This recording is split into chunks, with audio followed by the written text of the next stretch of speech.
Hey, what's up mga partners for today's video? Siyempre hindi nakatatukatan to, guys. Siyempre papakita naman natin kung anong meron na bago sa loob ng Diplomat, guys. So ayan yung parking rates. At siyempre meron din ditong entrance. 10 pesos per head. So yan, dalawa kami, kaya 20 pesos. At siyempre malayang malaya at pwedeng pwede ang ating mga dog dito. So ayan guys, panoorin nyo ito mula umpisa hanggang dulo. Watch this!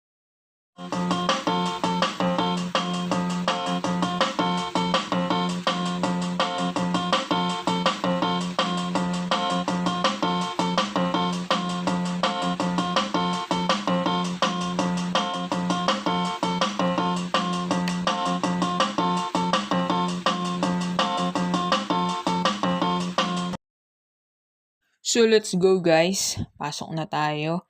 Tingnan natin kung ano na yung nagbago. Marami na nagbago. Siyempre yung building lang ng Diplomat. Yan lang yung walang pagbabago. Napakaganda pa rin.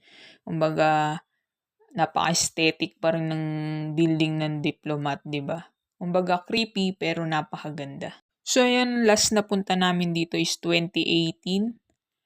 Tapos ngayon, 2025 na. Kumbaga, marami na ring nagbago. Yung itsura lang ng building yung hindi nagbago. Yung paligid, marami nagbago sa paligid niya, guys.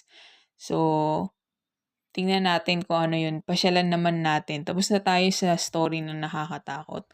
Pero umikot muna ako. Pagkarating, lumibot muna ako. Nilibot ko muna yung buong building ng Diplomat. Na-miss ko kasi.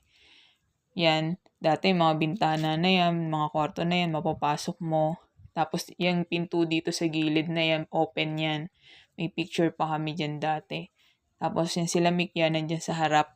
Sabi ko, antayin na lang nila ako kasi magbibideo lang ako. So ayan na yung dalawang nanay. Oh, nagantay lang. Pagod si Taking layo ng lilakad.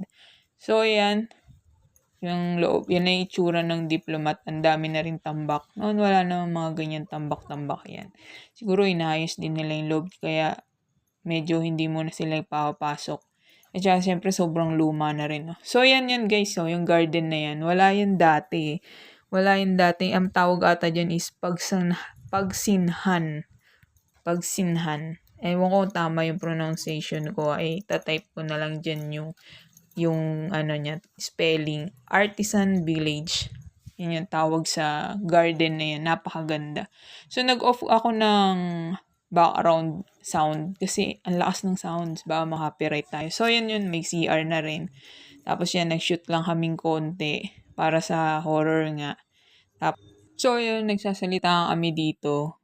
Pero malakas talaga yung sounds. Sayang lang din naman kasi kung ipipilit kong ipasok yung vlog namin na may sounds. Baka makapiright lang. Ma-off din naman, di ba? Kaya idub na lang natin. So dati yun yung sinasabi namin dyan ni Mikya. Dati nakapasok dyan hanggang dun sa taas sa rooftop. Yan, sa taas. Nakapasok dyan. Pero syempre ngayon hindi na, di ba? So, eto, nag-shoot muna kami. Sabi ko, Mikya, lagay niya yung cam dyan sa gitna.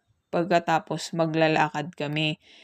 Wala kaming balak tumakbo. Ito yung nangyari dun sa bakit dun sa short namin or sa video namin. Tumakbo kami kasi may sasakyan na pumasok.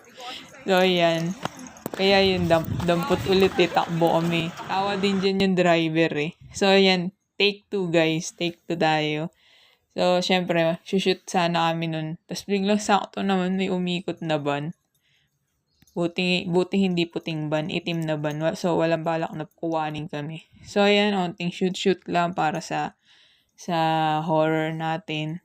At syempre, wala na rin naman dumaan dyan na sasakyan. So, ayan guys.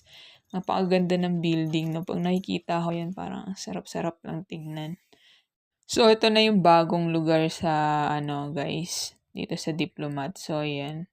Pwede ka na mag-picture dyan sa boat, 'di ba? Pagkatapos may mga ganyan ng mga bato-bato. Tapos, yan, 360 tayo. 'Di ba? So, yan, no, may CR na rin. Di kagaya dati, 'di ba? Pag naihi ka dito ay walang CR, mahirap nung pumunta kami. So, ngayon, napakaganda na niya. So, meron na siyang artisan village o artisans village, 'di ba? Tapos punta muna tayo dun sa guys, sa gilid. Kasi papalitan si Teki ng diaper. Pagkatapos, magpapa-picture daw si Mikia dun sa may ano daw, bangin, tsaka magti-TikTok daw siya. So, yun, may dumaan na motor kaya napahinto kami. So, yan o, dyan mamaya, papasok tayo dyan sa Artisans Village. So, yan, pagbigyan muna natin si Mikia, magti-TikTok daw siya dyan at, syempre, magpi-picture taking daw siya ng konti. Pero syempre, magpapalit muna ng diaper si Teki dyan sa bangin. Hindi kasi may basurahan dyan sa tabi. Kaya para mas mabilis itapon. So, ayan guys. Di makakit si Teki. Inakit na ni Momay. So, ayan guys. Tamang ano muna tayo. Palit at tamang picture at TikTok lang yung ating bigyan ninyo guys. Tapos, syempre, 360 views muna natin yan, guys. Bago natin picturean ang maarting Mikia. Ganda, di ba?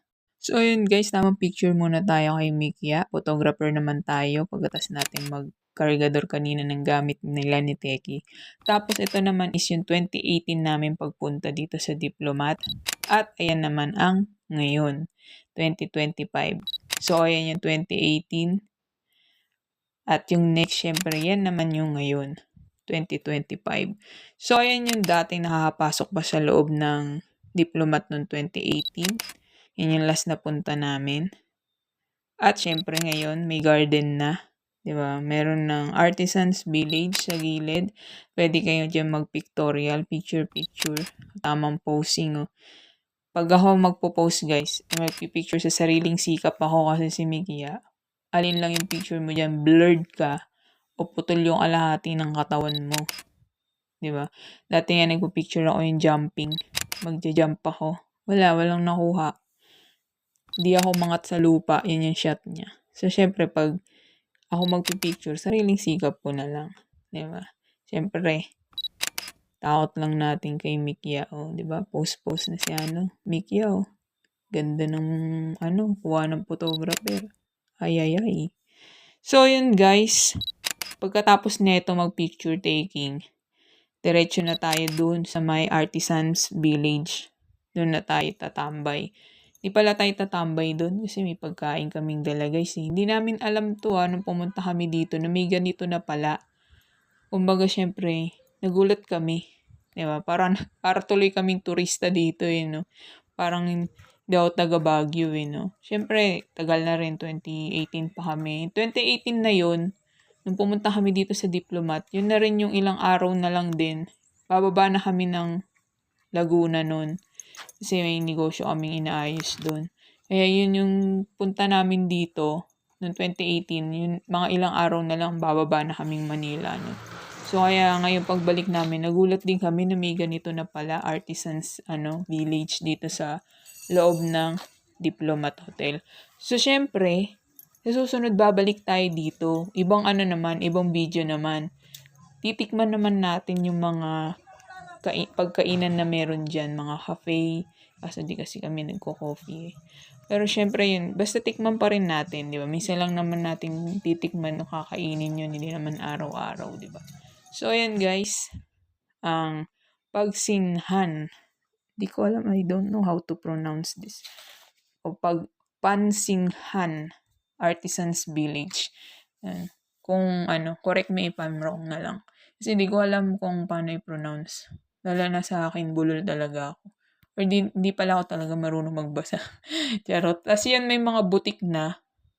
May mga butik, pwede kayong makabili ng mga souvenirs. Tapos pag nagutom kayo, may mga snack na rin, may mga coffee na rin, may mga bread and cookies na rin.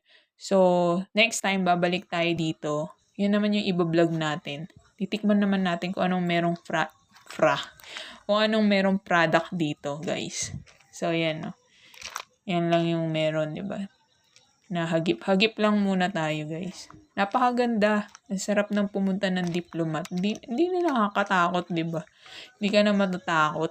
Ang dami mo nang makikita. Tapos ang dami na ring tao, di ba? Tapos yung tao, hindi na lang din yung nakapokus sila sa Diplomat Hotel lang, di ba? Meron na ring ibang pupuntahan. Kumbaga yung 10 pesos na entrance ng isang ng per head, sulit eh. 'di ba, sulit kasi may garden na, 'di ba? 'Pag nagutom ka, do'n ka na puwede ka ng mag-snack do'n tapos kapag 'pag gusto mo ng pasalubong or di ka nakadaan sa ibang pasalubong, mga souvenir meron na rin dun, 'di ba? Hindi mo na kailangang pumunta pa kung saan or punta ka 'pag tapos at siyempre higit sa lahat nag-enjoy kaming tatlo, si Tequila, si Mikya, ako. Nag-enjoy kami sa pagpasyal sa Diplomat. Kumbaga sulit yung ₱10 na entrance. At siyempre guys, sa mga nanood mula umpisa hanggang dulo ng video na 'to, thank you very much. At sa mga nanonood ng video namin, thank you very much. At sa mga naka-subscribe na, thank you very much. At sa mga hindi pa naka-subscribe, syempre subscribe na po kayo guys. At huwag niyo kalimutan ang notification bell button para laging update sa mga bagong video ina-upload namin. At syempre huwag niyo i-skip yung ads syempre guys. At syempre guys, hanggang sa susunod na video. Bye-bye. Paalam.